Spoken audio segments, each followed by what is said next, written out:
We love video games, right? Especially racing games. But for a long time, most of them sucked. In my expert opinion, which I know you guys came here for, racing games should be divided into two eras. Before Gran Turismo, BGT, and after Gran Turismo, AGT. The original game was a complete game changer, pun absolutely intended, that combined arcade-style excitement with a hand-built physics engine that made video game racing more fun and more realistic than ever before. Today, we are going to learn how crazy, impossibly hard it was to make this game, what made it so revolutionary, and how its creator intends to make it realer than real in the futures. More human than human is our motto. So fire up your PS1, grab a couple of memory cards, tell your mom you're gonna be in the basement for the next 16 hours straight, and politely ask her, "Mommy, can I please have some Pizza Hut?" Let's get you up to speed on Gran Turismo.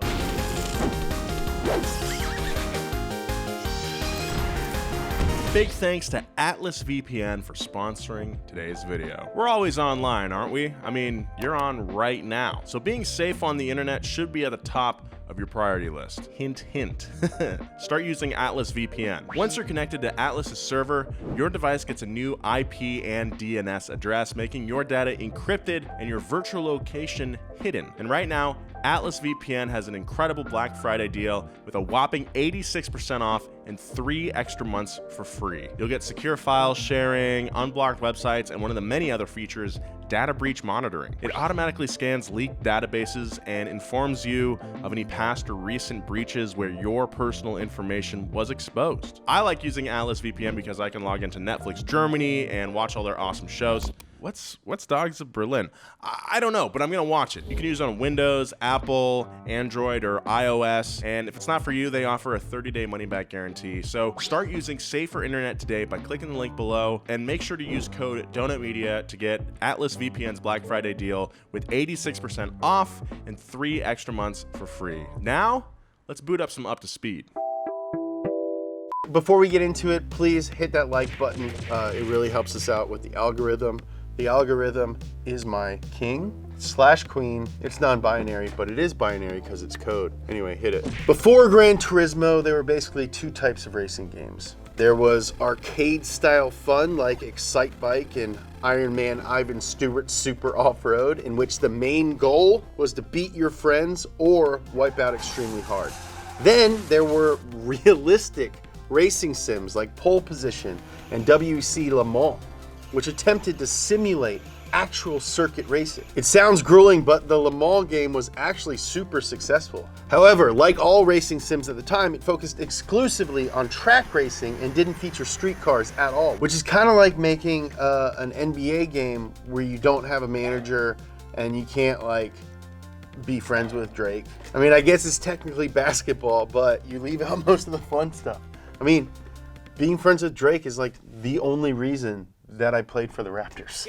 Sony developer Kazunori Yamauchi was inspired to make a driving game that was both realistic and fun. When he was 15 years old, he went to an arcade and was disappointed by every single driving game. In his own words, "When I saw racing games in the arcade, I had thought to myself, this isn't it. I want to drive real cars." Now, unlike many game developers, Yamauchi lived and breathed cars. At the age of 3, he could name all the makes and models he'd spot around his hometown. His first car was an early 80s Toyota Celica XX, which later became the Supra. Later, he bought an R32 GTR to drive in street races, which he crashed at 125 miles per hour just 6 months after he bought it. Now, he obviously survived that crash and went on to design 16-bit side-scrollers at Sony during the 80s. His dream project remained to create the ultimate racing sim. But he had trouble selling all the executives on this idea because nothing like it had ever been done before. Now, in 1992, 2 years before the release of the first PlayStation console, which he helped design, by the way, Kaz pitched his idea for Gran Turismo to the execs at Sony from a list of 100 game ideas he had in all different kinds of genres. And they said no.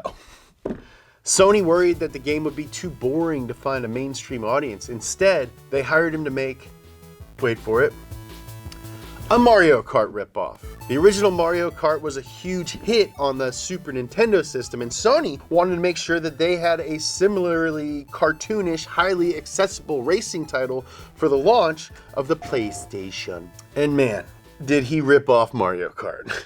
The resulting game, called Motor Toon Grand Prix, was a kart racing game with coins, power-ups, and even a crazy mushroom. Hey, I always say steal from the best, which is why I use Usain Bolt's Netflix password.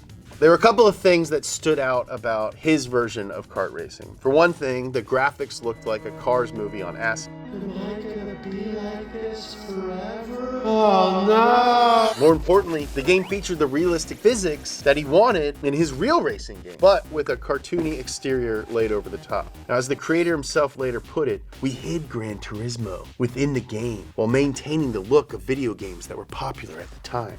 In fact, his company, Polyphony Digital, used part of the budget for Motor Toon Grand Prix to start developing Gran Turismo before it was even greenlit. And when Motor Toon Grand Prix 2 was released in 1996, players who beat the game could unlock a new mode that swapped out the cartoon cars for an accurately modeled stock car or an open-wheeled race car. The first Motor Toon Grand Prix was never released in the US, but Sony execs were happy enough with the product that they now believed that Yamauchi could produce a major title and finally gave the green light to his dream project. It took 5 years to develop Gran Turismo before it was finally released at the end of 1997. That's now a pretty typical development window for a major video game release, but back in the 90s, that was like absolutely unheard of, way too long. For example, another PlayStation racing title called Ridge Racer, you ever heard of it, was developed in 8 months. And the Superman game for N64 was made by one guy on an all-night paint-huffing bender. I've never played that game, but it's either the best or the absolute worst. So to keep development afloat during the long timeline, Yamauchi kept costs low by using a small team. He started with just 5 coders, which grew to 20 near the end of the process. He specifically sought out programmers who are experts in the then rare art of 3D graphics. And as team leader, he encouraged the other developers to push the capabilities of the PS1 console. He also had no social life. During the development process, Kaz Yamauchi would only go home a handful of times a year. He and his team would usually sleep under their desks and resume working as soon as they woke up. That's like the beginning of Donut, honestly. We used to do that. There is literally a video of me sleeping under our board table. One night, he left the building wearing a t-shirt, only to find that it was freezing outside. At the time, he couldn't even remember how many winters it had been since he began work on the game. It's like a Civil War documentary. My dearest Liza, I know not how many winters it's been since I last saw you and the children, but take heart. General Grant says we've almost finished designing the main menu, and the soundtrack is bopping. Yamauchi spent these long years honing Gran Turismo's biggest innovation, the physics engine, which his team built from the ground up. Previous driving games had largely faked the physics of driving by creating animations that mimicked the behavior of a car. So the car on screen would look like it's screeching to a stop, but it was actually responding to your controls. Gran Turismo, instead, included code for stuff like the actual weight of the car, the torque of the engine, the grip of the tires. Some of this data came directly from the car companies. But the more advanced physics helped the driving feel more real,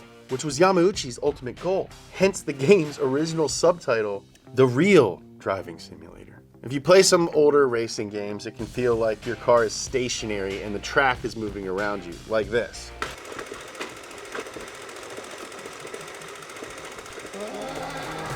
But Gran Turismo's 3D graphics unleashed a fix for this that Yamauchi was especially proud of: light reflection. As cars moved along the track, the light and reflections on the vehicle's surface would shift, giving the cars a sense of motion that had never been achieved before. Right? So nowadays, ray tracing is part of almost every video game, but back then, it was brand new. Gran Turismo also featured 178 cars. The first Need for Speed game, which was released around the same time, how many cars do you think was in that? Wrong, 8. 8 cars. Cruis'n USA only had 4. Another unique thing was that you could race regular cars like a Honda Civic and a Mitsubishi Eclipse, not just flashy sports cars, race cars, or generic unbranded cars based on flashy sports cars or race cars. It was also the first game to fully support PlayStation's DualShock controller, which is sick. But the biggest innovation for car nerds like me, you, and Iron Man Evan Stewart was the nearly endless customization. As you won races, you earned credits, which allowed you to buy parts to tune your car to win more races. This kept players returning to the game again and again and again. If this doesn't sound like a big deal, that's because the functionality has been copied by every single game since, from Call of Duty to NBA 2K to whatever mobile game we're pushing this week. Footage of Gran Turismo debuted as part of a mashup trailer of PlayStation games at E3 in 1997. Fans were immediately intrigued. A racing game with cool cars and awesome graphics? Are they even allowed to do that? And as soon as it was released, the gaming world immediately fell in love with Gran Turismo's carefully balanced blend of realism and fun. The game sold 6 million copies in the first year. It eventually became the best-selling PlayStation 1 game of all time in history. Forever. With nearly 11 million satisfied buyers and like 14 non-satisfied buyers. The massive success, though, was bittersweet for Yamauchi, who was so exhausted from the development process that, quote, there was no room left to feel accomplishment. I can relate. But he was back at it soon enough, and a sequel hit shelves less than 2 years after the original. Unfortunately, the rush to stores made Gran Turismo 2 less successful than the original. One notable bug left players stuck at 98.2% completion and prevented them from ever finishing the game, which is massively frustrating. It's like digital edging. It's because the drag racing section was removed late in the development process, so you didn't get to do it. He didn't finish the game. So after this, Kaz Yamauchi went back to the drawing board and sketched himself up a masterpiece. Gran Turismo 3 A-Spec for the PlayStation 2 is widely considered one of the greatest games of all time on any system in any genre. GT3 took advantage of the PS2's advanced graphics capabilities with insane details like waves of heat above the cars as they idled on the starting line, and sun glare as you circle the track on a cloudless day. The AI also took a step forward. Yamauchi's team claimed to have developed emotion physics. Holy crap, James. Awesome. Now, if you cut off a car while passing the computer driver, they would react and try and retaliate, giving millions of children their first taste of road rage. Gamers appreciated the level up, and GT3 sold nearly 15 million copies. There's been 4 more Gran Turismo games since, and another one coming out in March. They introduced features like online play and expanding the options to thousands of cars and hundreds of tracks. The franchise has sold over 80 million copies worldwide, making it the best-selling PlayStation series ever. Suck it, Ratchet and/or Clank. We also have Gran Turismo to thank for pretty much every other good racing game. Its success forced other franchises to innovate in order to stand out, which led to games like the Crash Heavy Burnout series. It also inspired many direct imitators, most notably Forza for Xbox, and of course, the masterfully realistic street racing action of Shrek Smash and Crash Racing for the GameCube. And the impact of Gran Turismo isn't limited to other games. It also changed actual racing. In 2008, Sony and Polyphony Digital partnered with Nissan to launch the GT Academy, a program that helped the best Gran Turismo players in the world become actual race car drivers. Graduates of the program went on to race at Le Mans and in NASCAR. In fact, the father of the series, Yamauchi himself, has gone on to become a pro driver, even taking first in class at the 24 Hours of the Nürburgring in Germany. Not bad for a dude who wrecked his Skyline and used to sleep under a desk. The future of Gran Turismo may be even wilder than the past. You can count on Sony to continue to crank out franchise titles until the heat death of the universe. But these days, Kaz Yamauchi is interested in exploring ways to connect the real and digital worlds.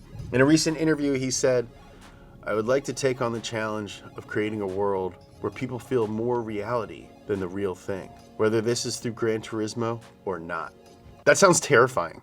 What does that mean? Well, maybe someday there'll be a version of Gran Turismo created exclusively for VR. Maybe someday you'll be able to play Gran Turismo in a self-driving vehicle. Maybe someday we won't even need cars because Gran Turismo will be the Matrix and we'll all just live inside of it. The freaking metaverse. Can someone explain in the comments what the metaverse is and why I should not be scared of it? I've got no freaking idea what's gonna happen. I don't understand a lot of things. I'm just a YouTube guy. But if Kazunori Yamauchi can invent an entire genre of video games, he can probably figure this one out too. Are you one of the millions of people struggling to stay warm by lathering hot beans all over your body? Are you tired of people judging you for wearing beans and constantly feeling a little sticky? Introducing the Donut Beans hoodie, available right now at donut.media.com.